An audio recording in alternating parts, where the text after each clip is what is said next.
Welcome everybody for the technology update. I'm Richard Petrie, I'm the CTO. As with the technology updates, rather than me go on for the whole slot, we're going to have Anne come up and Mo come up as well and talk through the various aspects. So there's two particular areas I wanted to kick off myself just to give the members an update on. And just going back to I think Curtis mentioned earlier about the ongoing issue that we've had, and we're investigating. Anne's team are running with that, and she'll give an update, but I'll stick around if there's any questions as well, so I'll come back and help answer them. So from a technology point of view, our investment, we're going to do a quick update on the Mailman. I mentioned this at the last LINX meeting, the London 2 project that we're kicking off. Anne will cover service incidents, problem management, and some projects, and Mo is going to come on. He's got I think 3 or 4 different areas on root servers to update everybody on. So a lot of progress over the last few months on root servers. So from Mailman, last LINX member meeting, I said that we were going to get away from the old system. The legacy system, as I mentioned, it's not keeping pace with the security needs of the mail standards that are out there. Very small amount of community support, so we did decide that we were going to move and migrate to Mailman 3. I think it was flagged at the last meeting as well that there were some issues with another organization moving to this platform, and we did find some bugs on it as we went through in the development environment. We did some pilot testing with the LPC, so as well as helping organize this meeting, the LPC have been kindly testing with us on the new platform as well, just to prove out some of the bugs that we've got. That's now been fixed. With the votes coming up for this meeting, we didn't want to roll it out before the meeting and cause, not that we think will cause problems, but we didn't want to run the risk of causing a problem. And so we've completed all of the internal tooling, all of the documentation, all the training, and so once this meeting finishes, we're going to roll this out to the rest of the mail list. So watch the space for the maintenance updates, but that's now should be good to go. And thank you to the LPC for the support on that. So on the London 2 project, this has been quite a while now. Anne's going to talk a little bit about London 1 last year, or this year, sorry, 2024. We invested on London 1 for refresh, and Anne's going to take you through where we are on that project, and that was getting rid of the MX960s. Now for 2025, we're going to be looking at refreshing London 2. Towards the end of 2025, actually, we're going to revisit Manchester as well, but we'll probably use the May-June meeting when it gets agreed to give you an update on that.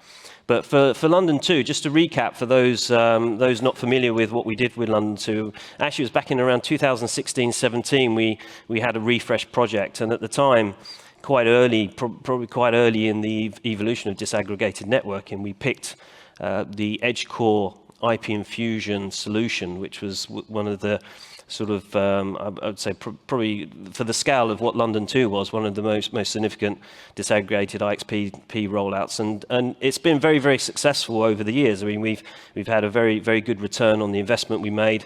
We've had a lot of stability on the platform, and I think we've all learned, since London 2's rollout, we've expanded into different geographies, and we've used the learning from this particular project back in 16-17 to help us build other IXs around the world. And so it's been a really good project for us and good return on the investment we've made in many different aspects. So it's positive from that point of view, but it is coming to an end of life. The technology needs to be refreshed. The hardware and the software support that runs on it is coming up for end of life. So in 2025, we do need to replace it. We are going to speak to, and we are speaking with IP Infusion and EdgeCore about the next generation of the platforms, but we're also taking the chance to go back out and look at the market and see what else is out there. So we're speaking to more established, probably more, like the likes of Nokia and Juniper as well, to see what their solutions are. And many of these network switch vendors have invested in merchant silicon lower end platforms that offer affordable solutions for us. So we are looking across the market, and we're going to be doing a full assessment of that. And I think, those that are familiar with the disaggregated networking market, you'd probably appreciate over the last 7 or 8 years, it's probably not moved quite in the direction that we envisaged at the beginning. And so there is a bit of a challenge around that, and something that we'll consider into our selection process is about how that best suits us going forward. So the plan is that we're in a process during this last quarter of this year to start putting out requests for proposals to come back from the vendors, from the solutions. The team, probably around Q1, will then sit down, look through, assess that, and make a selection criteria and look at the return on the value back to the membership about that refresh investment. And then probably around end of Q2, we'll be then doing the refresh program itself, but obviously given the full selection criteria that we go through. And so you'll see some updates as we go through. We'll probably do some write-ups and some, not just at meetings like this, but we'll give you some updates on what we're selecting, why we're selecting, and what we're doing. So this will be followed, as I say, by Manchester afterwards, so there'll be another update, but it will be a similar process that we go for Manchester. But I just wanted to give a quick heads up on that. That's probably one of the big significant investments we're going to make next year with the capital investment. Yes, just a question there from Simon. Yeah, I should say, if you've got any questions as we go along, please do ask. Hi, Richard. Simon Lockhart from the board and Bogons and Full Fibre. Are you going into this with the intention of maintaining a difference of vendor from LUN1, or are you considering the possibility of having kind of a shared vendor between the two LANs? Yeah, I think that's an excellent question. So we've asked ourselves that internally to say, well, what is the risk? There are, historically, when we go back to 16, 17, there was probably more emphasis on having complete separation between the different vendors and different networks. Now, within the actual switches, we see the same Broadcom merchant silicon chipsets being used and used again. And so we've asked ourselves the question, and that's part of the selection criteria, is what's the risk appetite on the common themes between them? And you could run the same underlying chipset, but with maybe a different operating system, or maybe even from the same vendor, but with a different version of the operating system from that same vendor. And so those are different ways of mitigating it. So we haven't made that decision yet, but that will be part of our selection process in mitigating risk. So yeah. Okay, thanks. Thank you. Okay, and if any, I know some people are very involved in the disaggregated network area, so if you've got some ideas and suggestions, please do come and see me over the next couple of days. I think, have we got one more question? Yeah, Brandon Bogons. Is this just a box swap operation, or are you looking at different architectures as well? Well, it will be a box swap in that sense from the hardware. I mean, part of the process, what we've learned, as I said, we've rolled out around the world, is the manageability, the automation, the self-service functionality that we build into the processes around the portal, around the digital workflow, around the NOC tools, are all part of the selection process. So there's integration with that. As far as what it will be running, I expect it will be running a VXLAN EVPN architecture, which is very similar to what the London 2 network is running today. Yeah, I was more thinking, would you look at integrating more modern DCI technology in there alongside some of the switch architecture? Yeah, I mean, possibly. I mean, at the moment, we're looking, obviously, the vendors that we put a request out to 2 or 3 different vendors to say, come back with proposals. We haven't got into the actual specifics of saying to them, we want it, like, we want to hear what their solutions are. But yes, I mean, we will consider variations in that. Okay. Yep, Thomas. Hi, Richard. Thomas, Exa Networks. Obviously, LUN2 currently is way more competitive price-wise than LUN1. Are you trying to keep that price competitivity, or do you put that as a consideration to be looked at after you evaluated vendors? Yeah, I mean, without opening up too much of a debate about the pricing of the exchanges versus the equipment. I mean, we look at the overall value. London 2 is a smaller network than London 1, and so the price and what the return on that I think really is down on the sales marketing team around our product placement. Do we want it to be competitive? Absolutely. I mean, we're looking at when we went back to 2016-17, we put bids out for lots of different platforms, ranging from a huge array of different costs. We do want it to be very competitive in the market. We want it to be competitive in the European market, but also in the UK market. So yeah, I mean, that's a massive factor. But actually, what we then charge for it, I think we'll see what Jen and the others have to say. So thank you. Okay, I'm going to hand over to Anne to go through the next section. So thank you.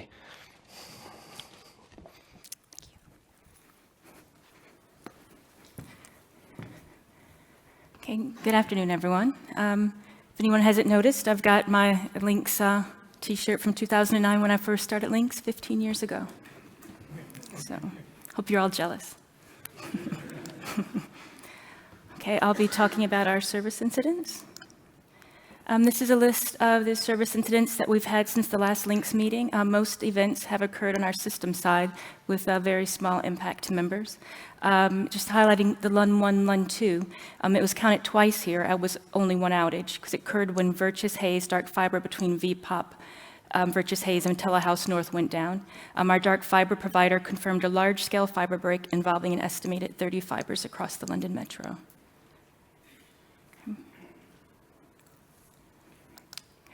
Actually, one thing, can everyone hear me okay? Because I was told to make sure I speak louder, because I'm good. Okay. I shared these incidents on LINX community at the beginning of the month. I just mentioned the first one regarding the Virtus Hayes dark fiber issue. The others were firewall and collector related. The collector instability was caused by our ARP sponge device malfunctioning. And I'll discuss the firewall issues in the problem management section. We had 2 Nairobi dark fiber outages, which isolated the sites. We do see more fiber issues on the Nairobi LAN than the other LANs, though we have received positive feedback on keeping everyone informed through ops and outs when managing these issues. There were also 2 separate line card issues on LUN 1, where a card on Edge 2 TCM rebooted unexpectedly, and one in Core 4 THW rebooted unexpectedly, causing connected member ports to go down. We've had a recurring issue with our firewall since a software upgrade earlier in the year to patch a critical vulnerability.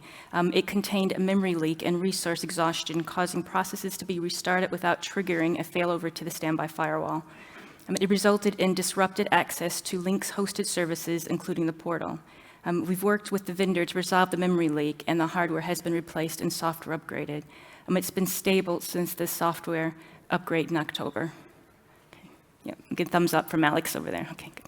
Okay. It's mostly been more of an annoyance than a significant issue, and our ability to support LINX membership has not been impacted.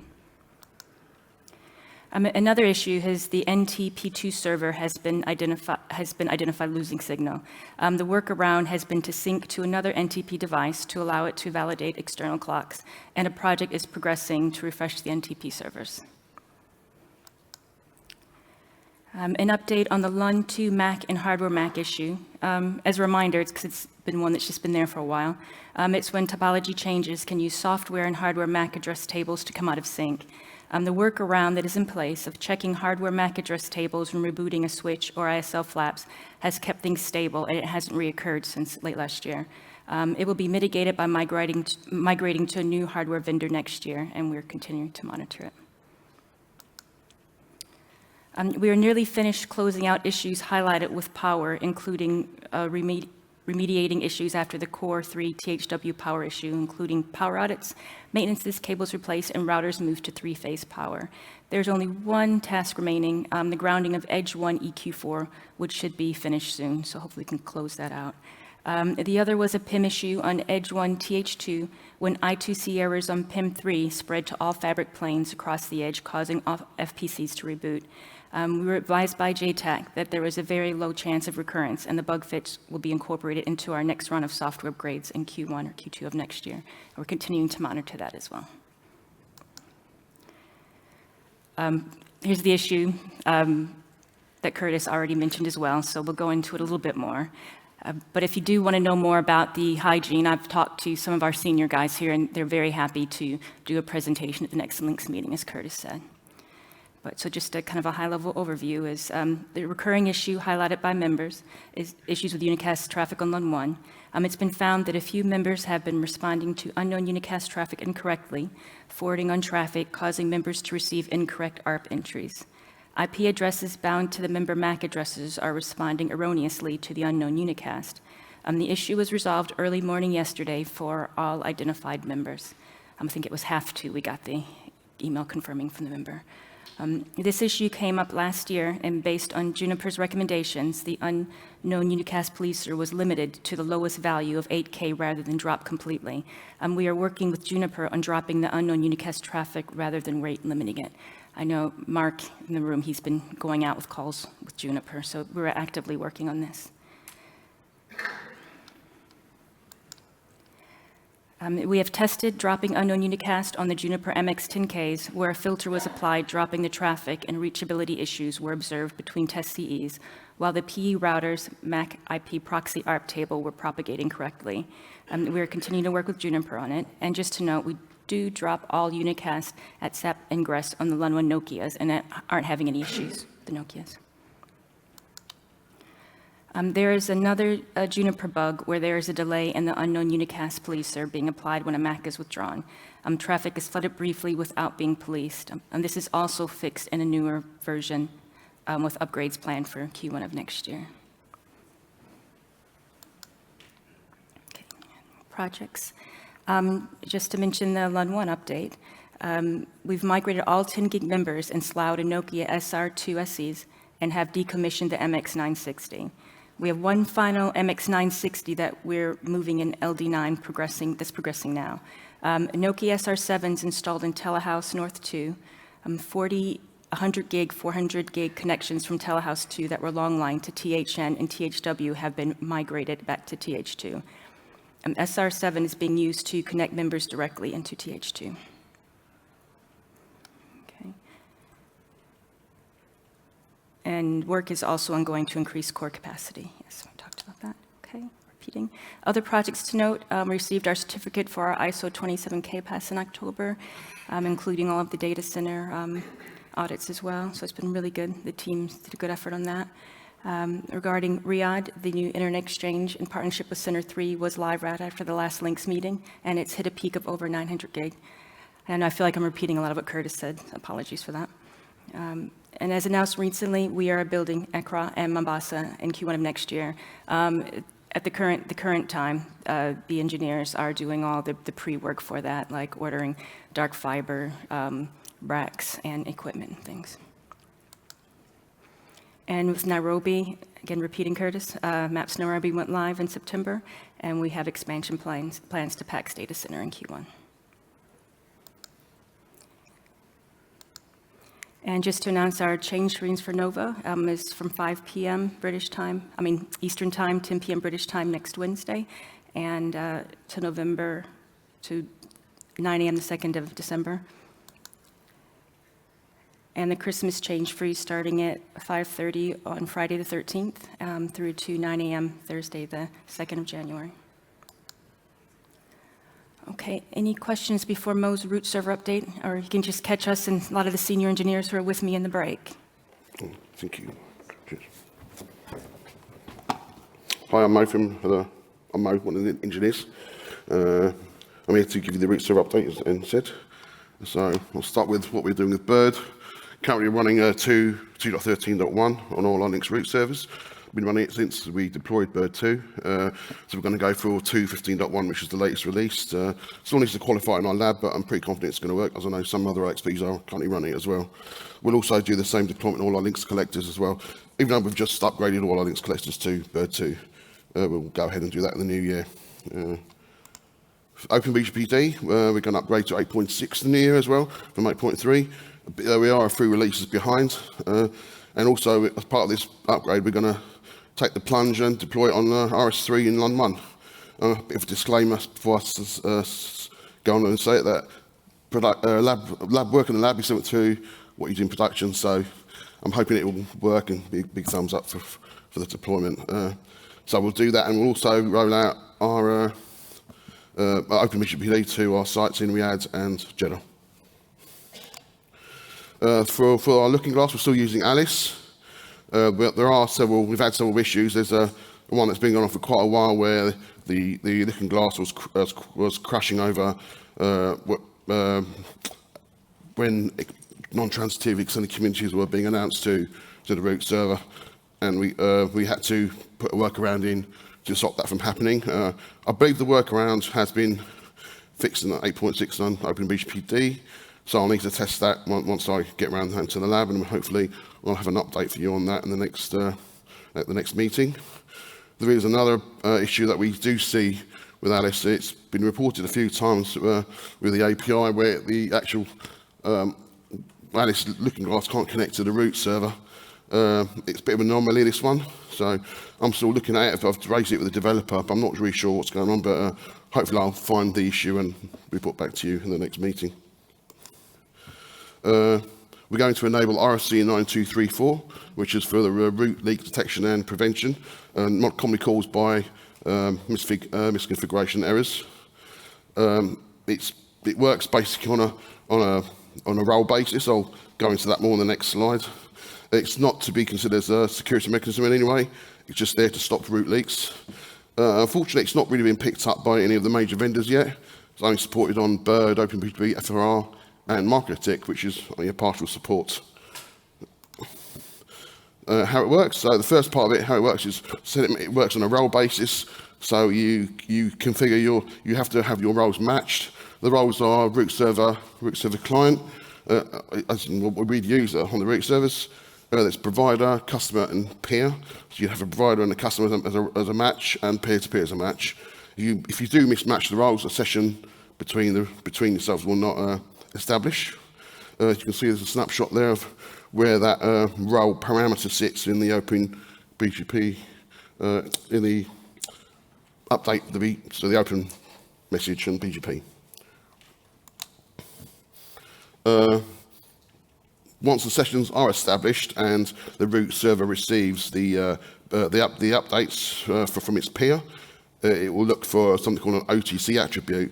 If there isn't one on the update, it will attach one, and that's usually equal to that of the root server ASN. If it does see the OTC attribute there already, and there's a value there, then it will actually mark that root as a leak and not propagate it on. You can see there's a snapshot there of where it sits in the update frame, and where it sits on the output of the CLI from show root. We've actually took this from another website, and it was actually on the manual mailing list where it showed that it worked in the real world. And you can see there's a customer France IX announced a customer prefix to another customer by adding on the OTC. This was picked up by the Calgary IX root server that was leaked via AS6939, and it was marked as a leak and not propagated on. So I'm pretty confident that will work very well on the root servers. For RTBH, I have to take some accountability that I'd actually made a mistake, or I'd made things quite strict for members to use it. I did run through trying to help members use it, and the experience was actually quite bad. So I'm going to make some improvements and allow the validation for prefixes or networks that are affected by DDoS to be much looser, and for them to actually use it quite easily. So I intend to actually set up some prefix sets that are quite loose, up to a /32 for IPv4 and a /128 for IPv6 to be used, as long as that prefix is part of the lesser specific that's already that can already be validated in IRDB. And that's the same for rowers as well. We have looser rowers that will pick up via RTTR and Bird, and the rowers will be static for OpenBGPD. I'm hoping to have these changes in time for the network freeze in December. If not, they'll definitely be deployed in January. after the freeze. And that's all I have. Thank you.